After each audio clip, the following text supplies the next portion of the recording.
Good day, everyone. To those who are in the UK right now, good morning. To those who are in the Philippines, good afternoon.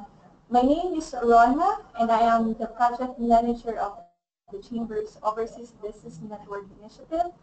We help British companies export, set up, or do business in the Philippines.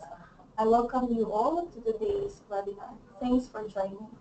The electronic sector is indeed one of the strong sectors in the Philippines. In fact, electronics is the sector wherein UK companies have the highest rate of export in the past years. In today's webinar, we have invited experts on the sector. I'll be introducing them. So our first speaker is the President of the Semiconductor and Electronics Industries in the Philippines. I'm seated beside him, Dr. Dan Laschika. Good afternoon, sir. Good afternoon. Our Good second, morning.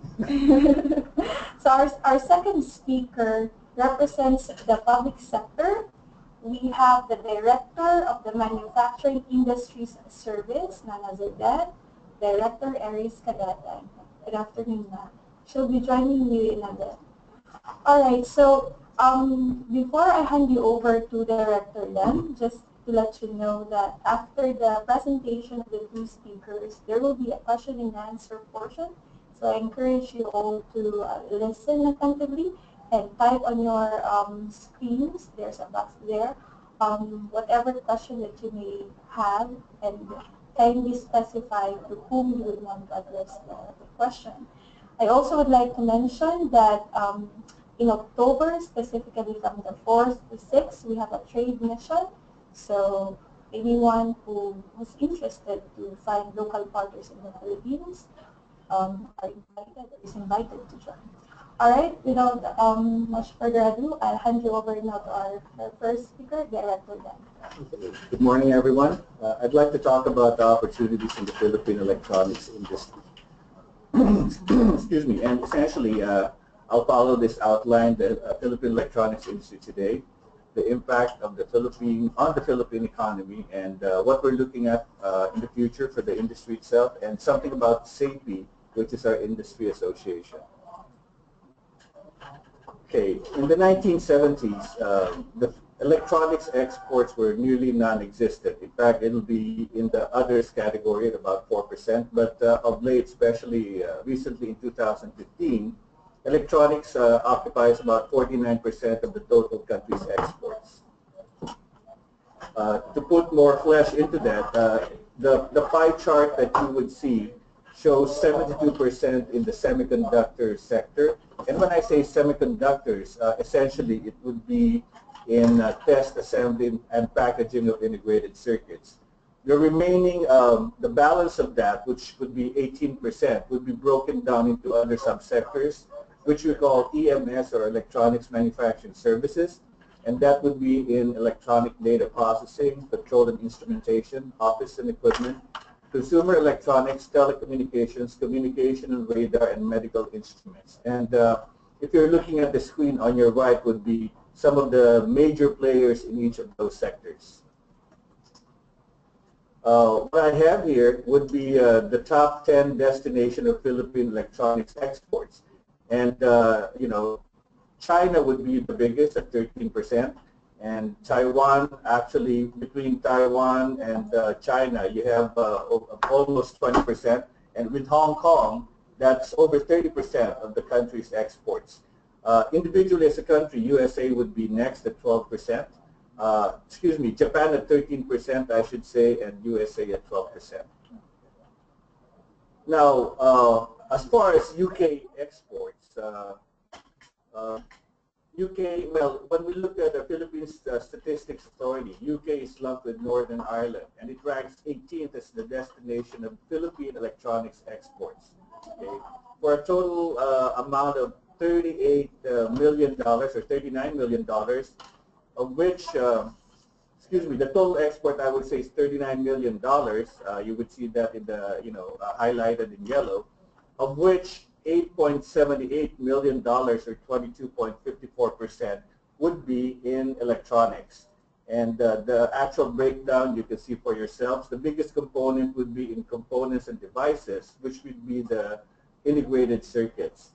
The next biggest one would be electronic data processing and so on. In terms of imports that we bring into the country, the biggest country-wise would be USA at 19%, China at 12%, and Taiwan at 13%, Germany at 7%.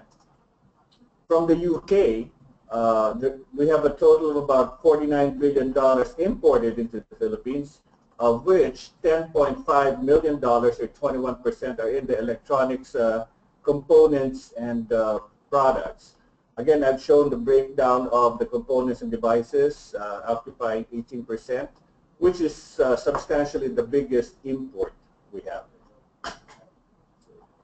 The strengths of the Philippine electronics industry, we have availability of skilled workers, a critical mass of global players or multinational companies, low attrition rate. For instance, if you're talking of 12% turnover, that will be a monthly turnover in China as opposed to an annual turnover in the Philippines, just to give you a sense of scale.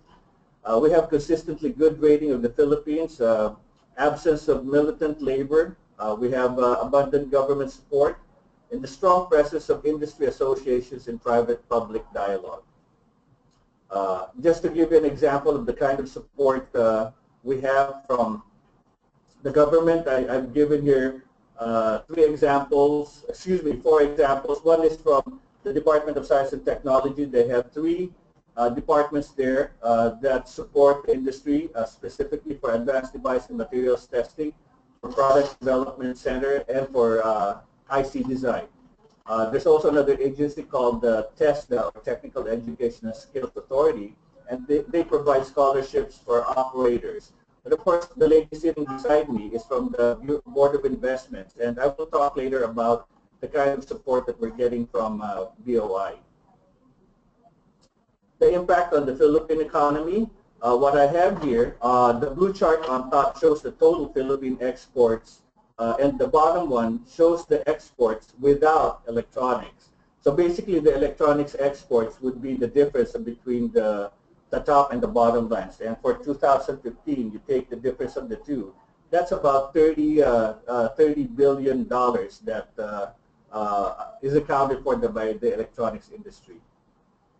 Impact on the economy. If the electronics industry were going to disappear today, it will be a 28% negative impact on the GDP as opposed to private services at 15% and agriculture, forestry, and fishery at 12%. Okay, the future of the Philippine electronics industry, we have a roadmap that we've called PATS, and as I mentioned earlier, this is substantially funded by the Board of Investments, and maybe Aries can talk more about that later. But essentially what this does is to identify the products and technologies that the Philippines would engage in the next 5 years. And let me just go over the objectives to identify the technology trends, and based on these trends, determine the specific products and technologies that the Philippines should focus on, both in the semiconductor space and the EMS space. We will review country factor resources and state-of-the-art technology capabilities, identify the gaps and things that we need to work on, which would include supply chain, human resources, infrastructure, to create an environment that's conducive to promote these products and technologies. Okay. And just to give you some trends that we're looking at, which I wouldn't be surprised if these trends show up in the PATS or product and technology roadmap. For example, programmable world improves people's lives through automation, connectivity, and intelligence. We also look at notable technology trends in wearables, home automation, smart cities, driverless cars, healthcare, and smart manufacturing. Okay, so those are the kinds of things that we are looking at by way of products. In terms of services, my sense is we'll be looking at IC design, expanding IC design. By the way, BOI also funded an IC design roadmap, a study on the IC design roadmap. And the other thing that we probably will be working on is R&D, or research and development, both in the specific companies, but eventually I see the Philippines as providing a business process outsourcing for R&D. Okay, about SAPI, our organization, we have about 300 foreign and Filipino member companies. Among them would be a UK company called Surface Technology International. They have about 200 people in Cebu. Okay, our mission is to make the Philippines a globally competitive business environment for semiconductor electronics technology.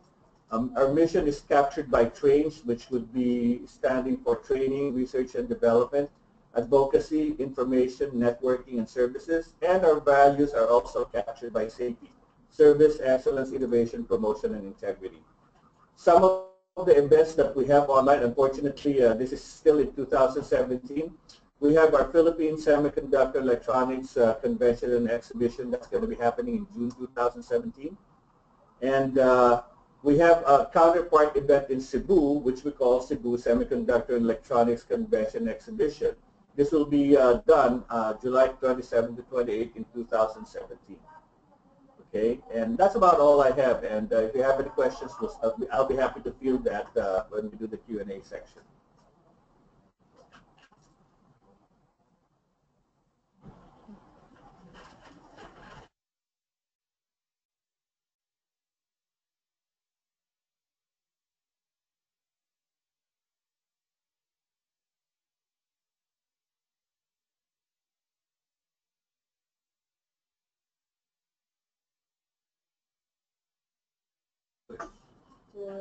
It's a very succinct and substantial.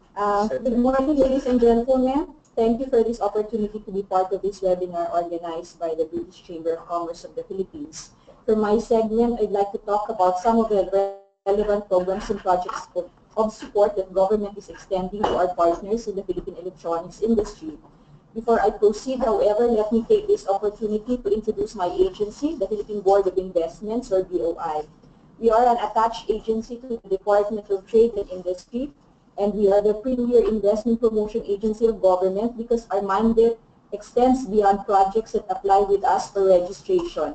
We are not merely into investments promotion, but we have an industry development function with which we lead other government agencies and enterprises, whether or not registered with BOI. That being said, let's see some of the things that I would like to touch on for this webinar.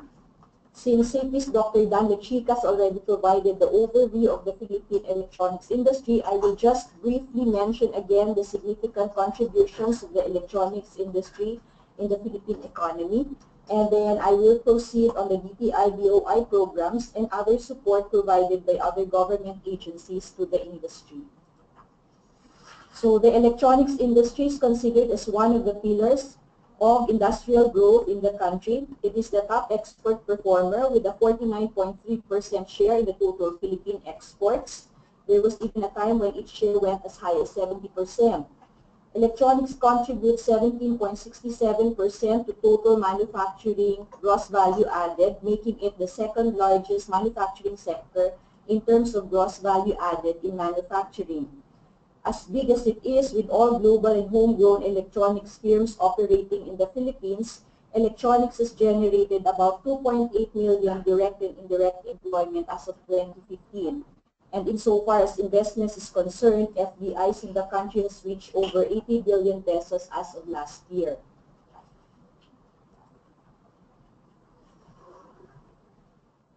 Be that as it may, we want to sustain and even broaden and accelerate the growth of our electronics industry and the total manufacturing industry of the Philippines as a whole for that matter.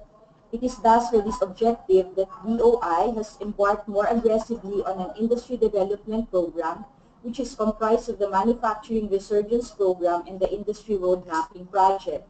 The MRP was a priority program of the Aquino administration and continues to be a government priority of the present administration. It aims to spur the growth of the manufacturing sector to account for as much as 30% of GDP and 15% of total employment by 2025. The Blueprint for the Manufacturing Resurgence Program is the Manufacturing Industry Roadmap developed under DTI-BOI's Industry Road Mapping Project. In the short term, 2014 to 2017, the manufacturing roadmap sees it imperative to maintain the competitiveness of our industries with comparative advantage, strengthen emerging products, and rebuild the capacity of existing industries, especially those with strong potential to generate employment, address missing gaps, move up the product ladder, and create linkages and spillover effects in sectors such as electronics. In the medium term, or until 2021, there will be a shift to activities with higher value added, increased investments in upstream or core sectors, and as well as in parts and components and linked industries within the national economy.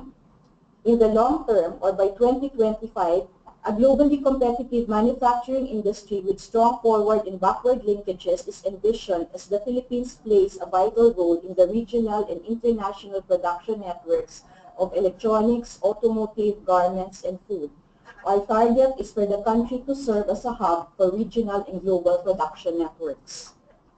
To achieve these goals, there are three basic action agenda, namely, 1, proactively address the most binding constraints to manufacturing growth, 2, strengthen industries by raising industry competitiveness, and 3, improve the business environment.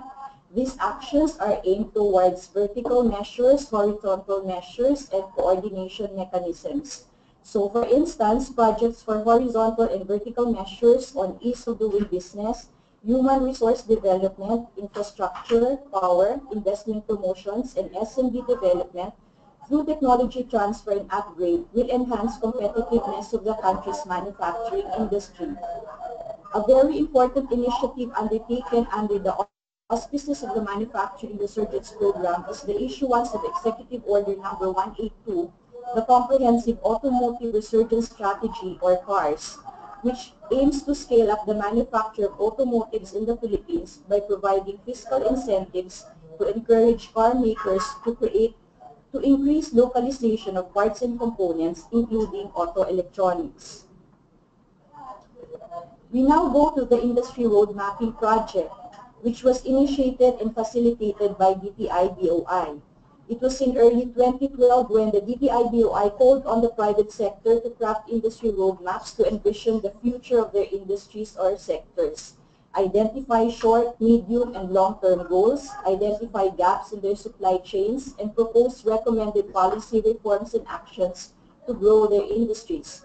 Currently, we have 36 industry roadmaps submitted to us and being implemented, with about 11 more being crafted. The electronics industry roadmap is among the first among the 36 that has been submitted to us. It is presently being implemented by a sectoral working group, co-championed by SAPI's Dr. Lechica from industry and by myself from government.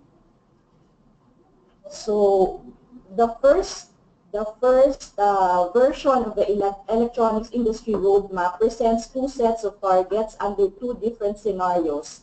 A business as usual scenario which targets an export performance of $52 billion by 2030, employment of 14 million and $5 billion in investments. And a scenario where optimum business conditions for industry are present.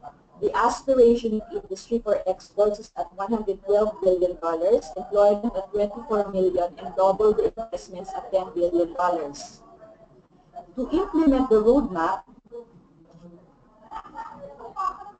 and to review initiatives for the electronics industry and to initiate programs and projects to further develop the industry, we have, as earlier mentioned, a sectoral working group where industry, government, and academia are represented. Our focus areas of intervention are on ease of doing business, human resource development and capacity building, research and development, and investments promotion. For ease of doing business, for example, we have worked closely with the Philippine National Police in the drafting of the implementing rules and regulations on controlled chemicals. As you know, there are certain chemicals vital in the manufacture of electronics, and thus, the IRR of the said law is critical to the electronics industry as it affects the ease of doing business in the industry. After about 6 months or more of discussing with the Philippine National Police, the IRR has been finally published on July 25 of this year and took effect just this August 9. On research and development, Dr. Dan mentioned earlier that the DTI-BOI provided funding for the commissioning of CP's PATHS project, the Product and Technology Holistic Strategy Project, which is in collaboration with the Department of Science and Technology. The project aims to move the industry's capabilities into higher value activities and identify products and technologies in the developing sectors of electronics in the next 5 years.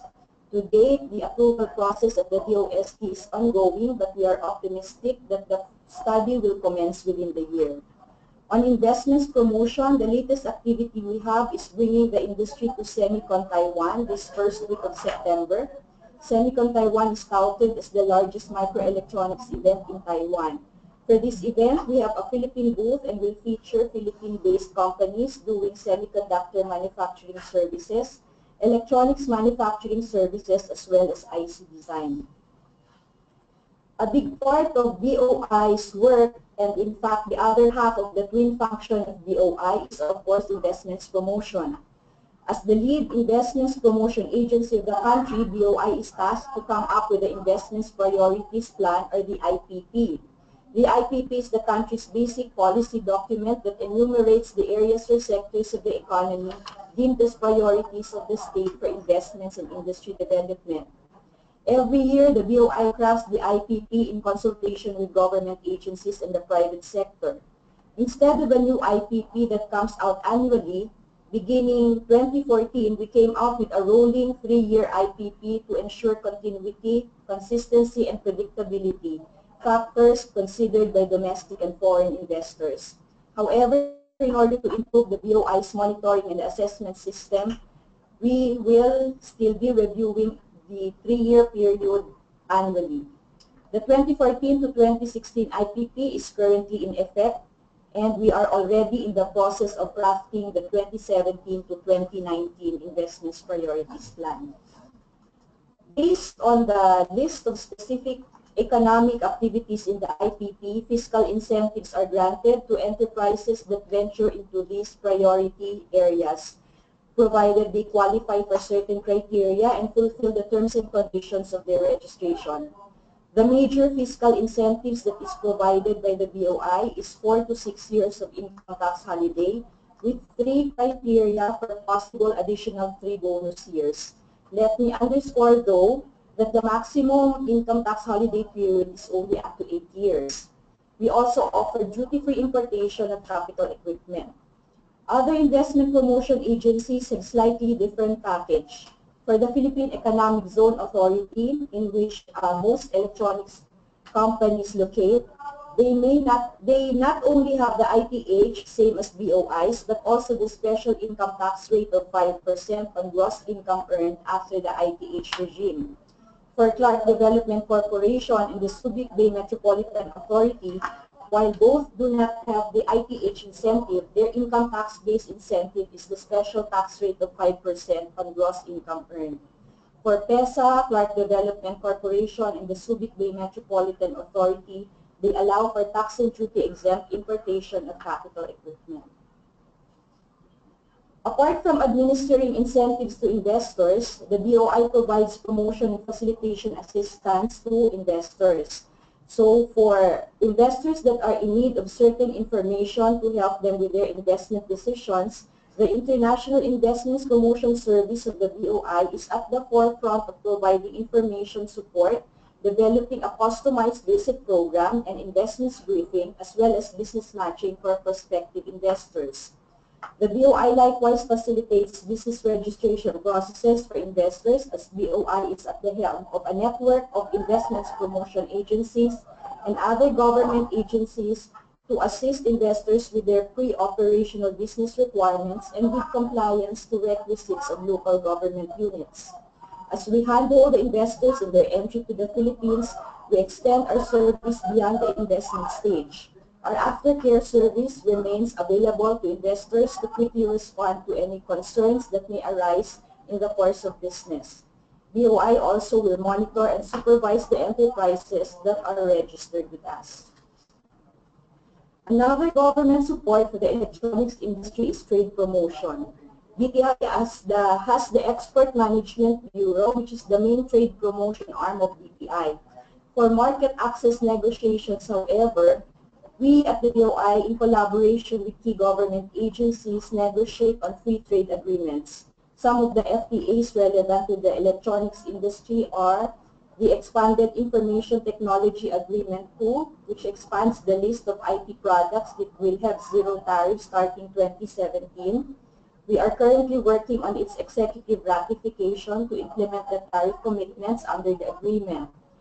ASEAN is currently negotiating the Regional Comprehensive Economic Partnership, which covers the 10 member states of ASEAN, plus its dialogue partners, Australia, China, India, Japan, Korea, and New Zealand. If concluded, we are looking at a 3 billion strong market with a combined GDP of almost 23 trillion US dollars. The Philippines and the European Free Trade Association has signed on April 28, 2016, a free trade agreement. EFTA, as you probably know, consists of Iceland, Liechtenstein, Norway, and Switzerland. And for Europe, the Philippines is the only ASEAN country granted with a GSP Plus status by the European Union, which means that most Philippine exports can enter the European markets duty-free. Soon, talks on the PH-EU bilateral agreement will commence. So indeed, markets are opening up for investors that would choose the Philippines as their base to make a footprint in ASEAN, in Asia, Europe, and the world. The DTI-BOI is not alone in supporting the growth and development of the electronics industry. A significant partner of industry is also the Department of Science and Technology. And the PATS project is just one among several projects that the Department of Science and Technology is supporting. Earlier, Dr. Dan Lechica has already mentioned about the facilities that the OST has put up for the electronics industry, which are the Advanced Device and Materials Testing Laboratory, the Electronics Product Development Center, and the Philippine Institute for Integrated Circuits. Further to capacity building support of the Department of Science and Technology, our Technical Education and Skills Development Authority also extends support to the industry by way of training programs in partnership with industry. What I have discussed are just some of the government support we are extending to the electronics industry. Most of what I have dwelled on are efforts for which the DTI-BOI leads. Rest assured, however, that other government agencies are equally supportive of the growth of the electronics industry and have their own particular contributory projects and efforts to this cause. I guess what I want to convey to you is that the electronics industry is a clear leader in the Philippine manufacturing sector. We are all for its continued growth and success in all fronts of trade, employment, business environment, and investments. Electronics exports is investments-led, and therefore we greatly welcome investments in the industry. More than ever, it is now that the Philippines is a most opportune time to invest in. We continue to impress economists with our impressive growth rates, even in an otherwise lackluster global economic environment, with a 7% GDP growth in Q3 this year from a year earlier, the fastest we've seen since 2013. We look forward to more British investments into the country, and we hope to welcome you any day soon to visit us. Thank you very much for your attention.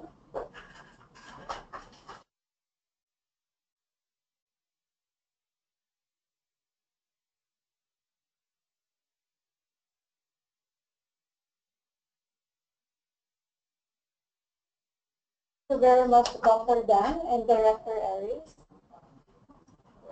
It's a very informative presentation. I'm sure our attendees learned a lot and are now equipped with the relevant information they need so they can export successfully to the Philippines. All right, we'll now proceed to the question and answer portion. We have pre-sent questions. The first question, I think, is attention to Dr. Dan. Yeah. But please feel free to add further Sure. elaboration. All right, the first question is, who are the potential partners in the private sector if we wish to export our electronic products?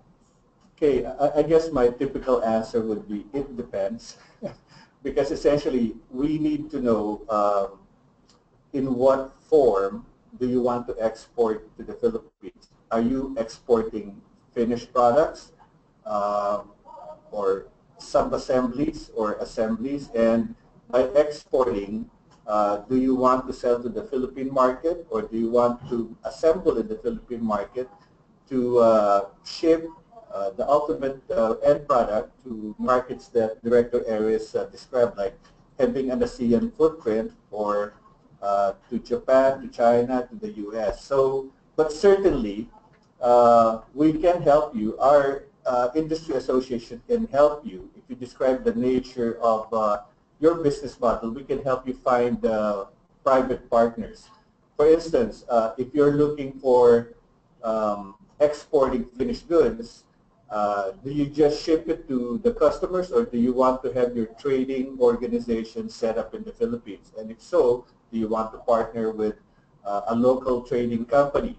And then going back to the other model, if you want to manufacture in the Philippines, that's again a couple of scenarios there. If you're manufacturing for eventual export, Director Aries earlier mentioned Philippine Economic Zone and also BOI zones. BOI would be for mostly domestic consumption in the Philippines, and PEZA would be for a foreign-owned company. 70% must be exported.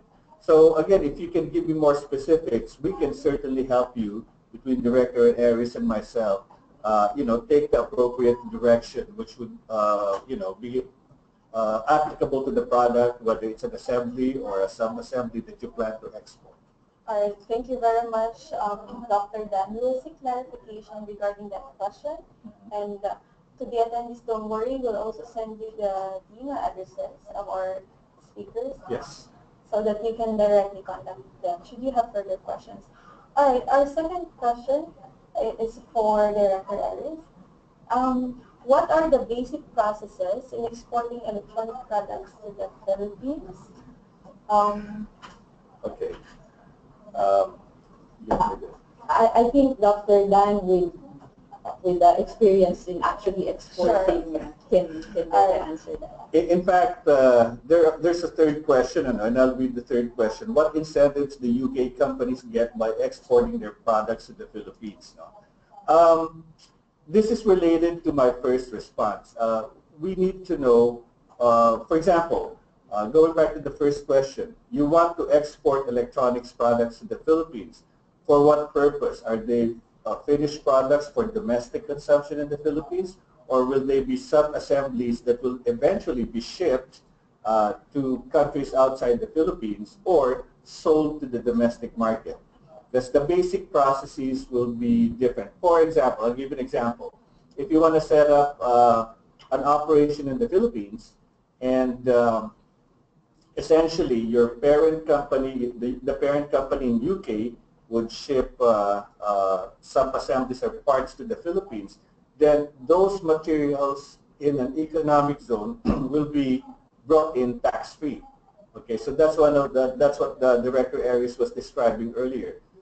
Tax-free importation and tax-free exports for those products. Now, if you intend to send to ship electronics products as an assembly or a finished product in the Philippines, then you have to establish either a distributor, a partnership with a distributor or retailer, or if you want to do a joint venture and form a trading company, then that's a different procedure altogether. So just like the answer to the first question, I need to know more so that we can give you more specifics about. Same thing as far as the incentives.